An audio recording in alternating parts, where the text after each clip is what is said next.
काली नजर। माँ, माँ। अरे क्या माँ माँ कर रहा है? बकरी का बच्चा है क्या? अरे माँ, मजाक छोड़ो। मुझे फाइनली वो मेन चौराहे वाली दुकान मिल गई है। अब देखना, आपका बेटा दुगनी स्पीड से पैसा कमाएगा। उफ़ो, ये क्या? मेरी ऑनलाइन मेकअप क्लास चल रही है। इतनी जोर से क्यों बोल रहे हो आप दोनों? अरे मेरी धर्म पत्नी जी, मेकअप क्लास बाद में करना। वो चौराहे वाली दुकान मिल गई है हमको। अरे वाह! रुको, मैं अपनी माँ को फोन लगाकर बता देती हूँ। अरे मैं भी अपने रिश्तेदारों को बता देती हूँ। कितनी खुशी की बात है। हाँ हाँ, मैं भी अपने दोस्तों को बता देता हूँ। 1 हफ्ते बाद रजिस्ट्री है। बस, घर में खुशी का मौका था। उन तीनों ने अपने अपने फोन उठाए और लोगों में बात फैलाना शुरू कर दिया। और रही सही कसर, श्वेता बहू ने अपने पड़ोस में सबको बताकर कर दी। अरे वर्मा आंटी, अब हम भी जल्दी कार ले लेंगे। घर का रेनोवेशन होगा और ठाट से रहेंगे हम भी। अरे, ऐसा क्या हुआ? लॉटरी बाटरी लग गई है क्या? अरे, इस बार चौराहे वाली मॉल में हमको भी दुकान मिल गई है। दुकान नंबर 21, जो एकदम चौराहे पर है। अब ग्राहक बढ़ेंगे तो आमदनी भी बढ़ेगी ही ना। अरे वाह, कितनी खुशी की बात है। मैं बहुत खुश हूँ तुम्हें इतना खुश देख के। बाकी एक बात कहूँ, सबको मत बताते फिरना। किसी की नजर लग जाएगी तो खुशी की खबर वापस लौट जाएगी। हैं? ऐसे थोड़ी ना होता है। अब डरा रही हो।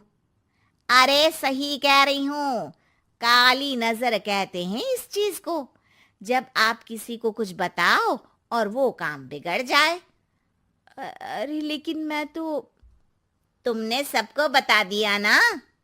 हाँ, फोन लगा लगा के। अब बच के रहना। काली नजर बड़ी खतरनाक होती है। श्वेता इतनी खुश रहती है कि वो वर्मा आंटी की बात पर ध्यान ही नहीं देती, जबकि पड़ोस में और भी लोगों से खुशी की खबर शेयर करती रहती है। अगले दिन राजेश बहुत दुखी होकर घर आता है। अरे बेटा, क्या हुआ? मुंह क्यों सूजा हुआ है? मधुमक्खी ने काट लिया क्या? माँ, वो दुकान किसी और के पास चली गई। किसी ने ज्यादा भाव लगा दिया। अरे पर बात तो आपसे हुई थी ना उस दुकान वाले की। हाँ, आज मैं टोकन अमाउंट देने गया था, तब मुझे पता चला। कोई आकर सुबह मुझसे पहले ही ज्यादा अमाउंट दे गया। हम्म, काली नजर। क्या? क्या कहा? वर्मा आंटी ने समझाया था कि किसी को बताना मत, वरना काली नजर लग जाएगी। अच्छा, तुम्हें उनकी बात मान लेनी चाहिए थी। उनकी बात मान लेती, लेकिन उसके पहले ही सबको बता चुके थे ना हम तीनों। अरे अगली बार से ध्यान रखेंगे। कोई भी नई चीज होगी तो किसी को नहीं बताएंगे। तीनों कुछ दिन ऐसे ही रहते हैं, पर एक दिन श्वेता को एक मेल आता है। राजेश, मेरा ऑनलाइन मेकअप कोर्स कंप्लीट हो गया। अब मैं खुद का पार्लर खोल सकती हूँ। अरे वाह, अपने मोहल्ले में ही खोलते हैं। ये जो घर के सामने दुकान है ना, वहीं। हाँ, यहाँ सस्ती भी मिल जाएगी। अगले दिन श्वेता वर्मा आंटी के पास जाती है, मिठाई का डब्बा लेकर। अरे आओ आओ, कैसे आना हुआ? जोर से नहीं बोलूंगी। वो सामने वाली दुकान है ना, वहां मैं अपनी पार्लर की दुकान खोलने वाली हूँ। उसकी मिठाई है। अरे वाह, बहुत बधाई हो तुमको। हाँ, मैं कमाने लगूंगी तो राजेश पर पूरे घर का बोझ नहीं रहेगा ना आंटी जी। ये तो है। पर ये बता कि तूने ये बात किसी और को तो नहीं बताई ना? अरे नहीं नहीं, पिछली बार गलती कर दी थी। काली नजर लगी किसी की और राजेश के हाथ से वो दुकान चली गई थी। सबको मत बताना। चलो मैं चलती हूँ, कल दुकान की बात करने भी तो जाना है। अगले दिन श्वेता दुकान के लिए मालिक से बात करने जाती है। अरे लेकिन दुकान तो हम कल रात को ही किसी को दे चुके हैं। कल ही? हाँ, कल ही। 2 दिन बाद कोई यहाँ पार्लर भी खोल लेगा। अब कहीं और दुकान देख लीजिए। अरे पर हमको भी तो पार्लर ही खोलना था। हाँ भाई, ये एक ही दुकान है, आधी आधी तो नहीं दे सकता ना मैं। राजेश और श्वेता घर पर हताश होकर आ जाते हैं। इस बार तो किसी को बताया भी नहीं था, अब किसकी काली नजर लग सकती है। सुनो, तुमने माँ को बताया था क्या? अरे कैसी बात कर रही हो, माँ की नजर थोड़ी ना लगेगी। पक्का तुमने किसी को नहीं बताया था ना? सिर्फ वर्मा आंटी को बताया था, उन्होंने ही मुझे किसी को नहीं बताने को कहा।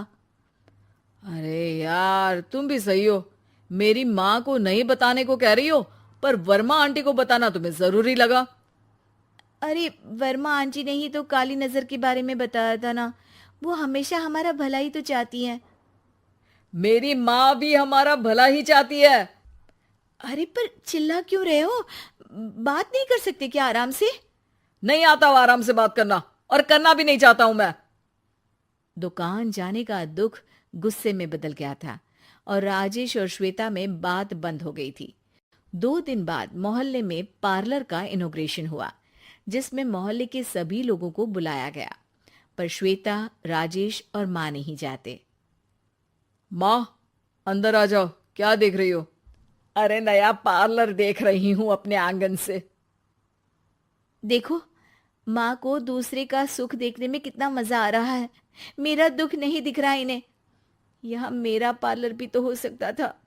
अरे चुप रहो यार, हर बात में लड़ाई क्यों ढूंढ रही हो? राजेश और श्वेता फिर बहस करने लगते थे। तभी माँ ने दोनों को बाहर बुलाया। अरे जरा देखो तो, दुकान चलाने वाले का बोर्ड पर नाम क्या लिखा है? श्रुति वर्मा। गाड़ी निकाले बेटा, हमें कहीं जाना है।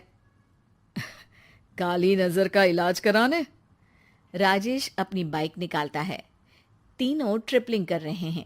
माँ राजेश को उस मॉल वाली दुकान पर लेकर जाती है जहां राजेश अपनी दुकान खोलने वाला था। यही दुकान लेना चाहता था ना तू? हाँ, पर इनको भी दुखी करने लेकर आई हो क्या यहाँ पर दुकान दिखाकर? वहां काफी नहीं था?